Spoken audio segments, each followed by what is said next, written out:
굿모닝, 좋은 아침입니다. 오늘 하루도 주님의 은혜가 주님의 사랑이 넘치는 가득한 하루 되시길 소망합니다. 오늘 말씀 같이 나누겠습니다. 열왕기상 20장 26절부터 34절 말씀입니다. 열왕기상 20장 26절부터 34절 말씀입니다. 해가 바뀌니 베나다시 아람 사람을 소집하고 아벡으로 올라와서 이스라엘과 싸우려 하매 이스라엘 자손도 소집되어 분량을 받고 마주 나가서 그들 앞에 진영을 치니 이스라엘 자손은 두 무리의 적은 염소 떼와 같고 아람 사람은 그 땅에 가득하였더라. 그때 하나님의 사람이 이스라엘 왕에게 나와 말하여 이르되 여호와의 말씀에 아람 사람이 말하기를 여호와는 산의 신이요 골짜기의 신이 아니라 하는도다. 그러므로 내가 이 큰 군대를 다 내 손에 넘기리니 너희는 내가 여호와인 줄 알리라 하셨나이다 하니라. 진영이 서로 대치한 지 7일이라. 일곱째 날에 접전하여 이스라엘 자손이 하루에 아람 보병 10만 명을 죽이매 그 남은 자는 아벡으로 도망하여 성읍으로 들어갔더니 그 성읍이 그 남은 자 2만 7천 명 위에 무너지고 베나닷은 도망하여 성읍에 이르러 골방으로 들어가니라. 그의 신하들이 그에게 말하되 우리가 들은즉 이스라엘 집의 왕들은 인자한 왕이라 하니 만일 우리가 붉은 배로 허리를 동이고 테두리를 머리에 쓰고 이스라엘의 왕에게로 나아가면 그가 혹시 왕의 생명을 살리리이다 하고 그들이 굵은 배로 허리를 동이고 테두리를 머리에 쓰고 이스라엘의 왕에게 이르되 왕의 종 베나다시 청하기를 내 생명을 살려 주옵소서 하더이다. 아람 아합이 이르되 그가 아직도 살아있느냐 그는 내 형제이니라. 그 사람들이 좋은 징조로 여기고 그 말을 얼른 받아 대답하여 이르되 베나닷은 왕의 형제니이다. 왕이 이르되 너희는 가서 그를 인도하여 오라. 베나닷이 이에 왕에게 나아오니 왕이 그를 병거에 올린지라. 베나다시 왕께 아뢰되 내 아버지께서 당신의 아버지에게서 빼앗은 모든 성읍을 내가 돌려 보내리이다. 또 내 아버지께서 사마리아에서 만든 것 같이 당신도 다메섹에서 당신을 위하여 거리를 만드소서. 아합이 이르되 내가 이 조약으로 인해 당신을 놓으리라 하고 이에 더불어 조약을 맺고 그를 놓았더라. 아멘. 오늘 우리가 살펴볼 말씀은 아람 군대와 이스라엘의 두 번째 전쟁 이야기입니다. 실제적인 이야기는 22절부터 시작됩니다. 1차 전쟁이 끝난 이후에 1차 전쟁에서 이스라엘이 승리한 이후에 한 선지자가 또 왕에게 나와서 이렇게 이야기합니다. 22절에 보니까 그 선지자가 이스라엘 왕에게 나와 이르되 왕은 가서 힘을 기르고 왕께서 행할 일을 알고 준비하소서. 해가 바뀌면 아람 왕이 왕을 치러 오리이다. 1차 전쟁이 끝나자마자 하나님의 사람이 왕에게 아합에게 와서 다시 한번 이야기합니다. 가서 힘을 기르고 왕이 행할 일을 하고 준비하소서. 다음에 또 전쟁이 있을 겁니다. 라고 이야기하죠. 그리고 23절부터 시작해 25절을 통해서 아람 사람들이 1차의 실패를 어떻게 회복할 것인가? 실패한 것에 대해서 어떻게 하면 우리가 승리할 수 있을까? 나름대로 계획을 짜는 모습이 그려지고 있습니다. 그러면서 아람의 신하들이 왕에게 이렇게 하죠. 하나님이 어떠한 분이신가를 오해하고 있습니다. 그들의 신은 산의 신이므로 그들이 우리보다 강하였거니와 우리가 만일 평지에서 싸우면 우리가 더 강할 겁니다. 그러면서 왕에게 다시 전쟁을 할 것을 이야기하고 있고 그러면서 군사를 정비하고 군대 수장들, 장군들을 교체한 것과 또 말을 더 추가하고 병거를 더 추가하는 모습으로 이들이 전쟁을 준비하는 모습을 보여주고 있습니다. 그러면서 오늘 26절을 통해서 다시 2차 전쟁이 시작됩니다.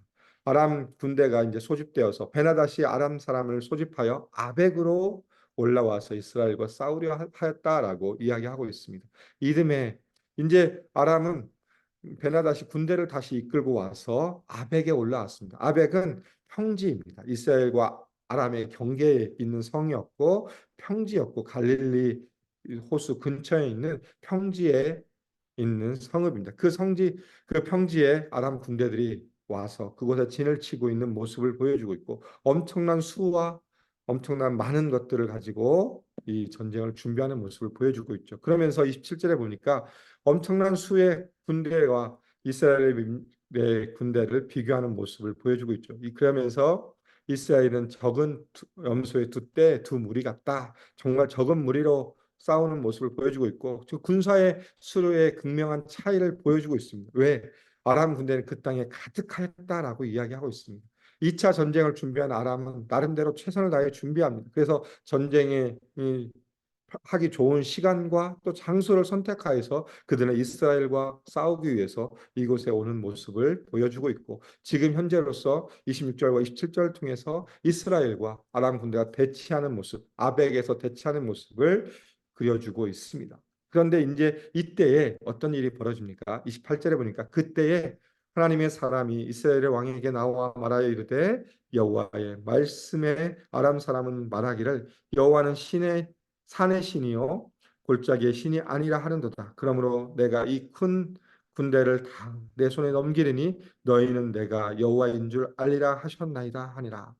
1차 전쟁과 마찬가지로 하나님은 2차 전쟁 가운데서도 다시 한번 이 선지자를 통해서 내가 이 전쟁을 승리하게 하겠다라고 이야기하고 있고 그 이유가 뭐냐? 아람 사람들이 나를 잘못 인식하고 있다.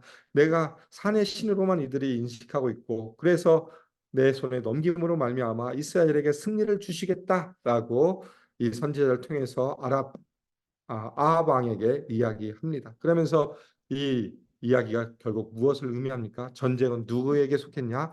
하나님께 속했다라는 것을 다시 한번 아합 왕에게 이야기합니다. 너희가 1차 전쟁에서 승리한 것처럼 그때도 하나님이 너희에게 승리를 주신 것처럼 이 2차 전쟁에서도 분명하게 너에게 승리를 주겠다. 그러면서 이 전쟁은 너희가 하는 것이 아니라 내가 하는 것이다. 내게 속한 것이고 내가 이 전쟁을 통해서 이스라엘에게 승리를 다시 한번 주시겠다라고 분명히 말씀하시면서 너희는 하나님이 어떠한 분이신지 분명하게 알라라고 선지자를 통해서 하나님은 이야기합니다. 그 말씀대로 29절과 30절 통해서 이 선지자 하나님의 사람이 와서 이야기한 말씀의 성취가 일어나죠. 29절 30절 보면 이 두 무리가 대치합니다. 이스라엘 군대와 아람의 군대가 7일 동안 대치하고 있고 7일째 되는 날 접전하여서 싸움이 벌어졌고 그 결과 어떤 일이 벌어집니까? 아람 군대 보병 10만 명이 그 자리에서 죽는 놀라운 일이 벌어집니다. 정말 적은 양떼의 무리처럼 두 무리의 양떼처럼 적은 숫자로 이스라엘 군사들은 싸웠지만 오히려 그 땅을 가득 메웠던 사람들의 10만 명이 죽고 또 어떤 일이 벌어지죠? 이 전쟁에서 패함으로 말미암아 그들이 아벡의 성으로 들어가는데 이 들어가자마자 어떤 일이 벌어집니까? 성이 무너짐으로 2만 7천 명의 군사가 또 죽는 일들이 일어났습니다. 그래서 12만 7천 명이 죽는 놀라운 일들이 일어났습니다. 그러면서 이 전쟁이 이스라엘의 승리라는 것을 다시 한번 보여주고 있죠. 그러면서 또 한편으로는 이 아벡의 성이 무너진 것을 통해서 보여지는 것이 뭐냐? 여리고 전투를 생각나게 합니다.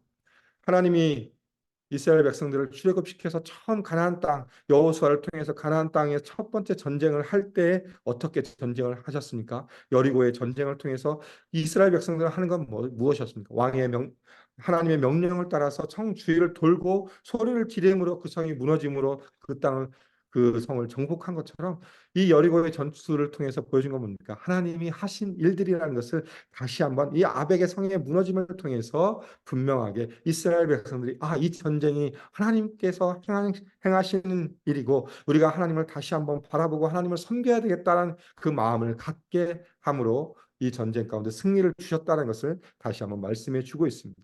그러면서 이 아람 군대는 처참하게 이스라엘 백성들 하나님 앞에 패배한 모습을 보여주고 있고 베나닷은 숨을 데가 없어서 도망하여서 성읍의 골방에 아무 창도 없고 정말 깜깜한 그곳에 숨어 있는 베나다의 모습을 통해서 오늘 전쟁이 하나님의 승리로 이스라엘 백성의 승리로 끝난 것을 분명하게 말씀해 주고 있습니다. 그럼 이후에 어떤 일이 벌어집니까? 이제 31절부터 시작해서 34절까지 이 전쟁에 패배한 아람의 군대 또 우리 신하들이 꾀를 냅니다. 어떻게 하면 자기 목숨을 부지할 수 있을까? 어떻게 하면 자기 목숨을 살릴 수 있을까? 그러면서 꾀를 내죠. 그러면서 신하가 왕에게 뭐라고 합니까? 이 이스라엘 백성의 다스리는 왕들은 인자한 왕이니까 우리가 가서 목숨을 살려달라고 한번 해보죠. 그러면서 우리가 굵은 배로 허리를 동이고 테두리를 머리에 쓰고 이스라엘 백성에게 나아갑시다라고 이야기합니다. 여기서 굵은 배를 허리에 동이고 테두리를 머리에 쓰다의 의미는 뭐냐? 우리의 목숨이 상대방에게 달려 있다는 것과 이 우리의 자신의 죄를 뉘우치고 용서를 구하는 모습이 바로 굵은 배를 허리에 동이고 테두리를 머리에 쓰는다는 의미입니다. 그러니까 이스라엘 백성이 승리함으로 말미암아 이 아람의 군사 남아 있는 신하들과 왕이 자신의 목숨을 부지하기 위해서 자신의 잘못을 인정하고 왕에게 나와서 자신의 목숨을 구합니다. 그럴 때 이 아방이 어떻게 반응합니까? 어떻게 얘기하죠? 그는 내 형제다라고 이야기하죠. 그러면서 이 말을 받아서 바로 어떻게 합니까? 좋은 징조를 여기고 베나닷에서 얘기합니다. 가서 왕이 형제라고 이야기합니다. 그러니까 빨리 내려가서 우리가 왕을 만남으로 목숨을 부지합시다라고 하면서 내려왔습니다. 내려와서 34절에 보니까 베나다시 왕께 이르되 내 아버지께서 당신의 아버지에게 빼앗은 모든 성읍을 내가 돌려보내리이다. 또 내 아버지께서 사마리아에서 만든 것 같이 당신도 담메색에서 당신을 위하여 거리를 만드소서. 그러면서 자신을 한층 낮추는 모습. 그러면서 뭐라고 합니까? 베나다시 왕의 종 베나다시라고 하고 이 위치는 20장 4절에 보이는 처음에 아합 왕이 베나닥에게 가서 당신의 종 아합이라고 했던 그 말이 반전되는 모습이죠. 반대로 드러나는 모습이고 그러면서 어떤 일이 벌어집니까? 아합 왕이 이 베나닥의 말을 듣고 조약을 맺음으로 오늘 말씀은 마무리되어져 있습니다. 이 전쟁의 승리는 하나님으로부터 온 겁니다. 근데 아합은 이 승리를 자신의 승리로 생각해서 결국은 이 조약을 맺는 것으로 그 맺는 것에 치중하는 모습을 보여주고 있죠. 자신의 승리라는 것으로 자신의 이름을 높이기 위해서 이 조약을 맺는 모습. 그러면서 이 조약의 내용이 뭡니까? 아버지 때에 빼앗겼던 열왕기상 15장에서 보여줬던 빼앗겼던 성읍을 돌려받는다. 그리고 밤의 세계에 가서 너희가 마음껏 장사할 수 있는 그 거리를 만들 수 있게 해주겠다라고 했지만 이 조약은 결국 어떻게 되냐면 아무것도 얻지 못하는 조약이 됩니다. 이후에 펼쳐지는 내용을 통해서 보면 이 베나닷이 다시 돌아가지만 베나닷은 결국 하사엘이라는 사람에 의해서 반역으로 인해서 죽음을 당하고 이 하사엘은 이 베나닷의 조약에 아무런 상관이 없기 때문에 다시 이스라엘 백성을 쳐들어오고 이스라엘 백성을 쳐들어올 때 아합의 왕의 아들이었던 그 아들이 죽임을 당함으로 이 조약에 통해서 얻어지는 것이 아무것도 없다는 것을 이후의 말씀을 통해서 분명하게 이야기하고 있습니다. 오늘 본문을 통해서 저는 두 가지를 생각해 봤으면 좋겠습니다. 첫 번째는 뭐냐? 전쟁은 누구에게 속하 있냐? 하나님께 속해 있다. 이 이야기가 주는 의미가 무엇이냐? 하나님이 어떠한 분이신가? 그것을 아방 이스라엘뿐만 아니라 아람의 사람들도 그것을 인식해야 된다는 것을 분명하게 말씀해 주고 있죠. 우리에게는 눈에 보이는 전쟁은 일어나지 않습니다. 그러나 여전히 우리가 하나님의 백성으로 하나님의 자녀로 살아가는 삶 가운데서 여전히 우리는 영적인 전쟁 가운데 나아갑니다. 이 영적인 전쟁 가운데 나아갈 때 우리에게 주어져 있는 영적인 전쟁이 누구에게 있느냐? 바로 하나님께 있다는 것을 다시 한번 기억하셨으면 좋겠습니다. 그러면서 우리에게 주어져 있는 여전히 사탄은 우리를 넘어뜨리고 유혹하고 핍박하기 위해서 때로는 우는 사자처럼 때로는 지혜로워 보이는 여우처럼 우리를 유혹하는 일들이 일어나고 있는데 이런 일들 가운데서 우리가 이런 영적 전쟁에서 승리할 수 있는 비결은 바로 무엇이냐? 하나님이 함께 하신다. 우리의 모든 것 대신 예수님이 함께 하신다. 예수님이 이미 승리를 얻으셨기 때문에 그 승리를 통해서 우리는 하나님께 나아갈 수 있다는 것을 분명하게 기억하시면서 나아갔으면 좋겠고 두 번째는 뭐냐? 이 이스라엘의 전쟁의 승리는 누구로 인한 것입니까? 하나님으로 인한 것이고 그것이 바로 무엇이냐? 바로 은혜였습니다. 하나님이 부어주신 은혜인데 이 아합 왕이 그 은혜를 잊어버리고 오히려 이 베나닷과 약조를 맺으면서 자신의 이름을 드러내기 위해서 하는 모습을 통해서 이 은혜가 사라지면 결국 우리 자신이 드러난다는 것을 다시 한번 기억하셨으면 좋겠습니다. 우리가 이 땅을 살아갈 때 우리가 살아온 모든 삶의 여정이 바로 하나님의 은혜입니다.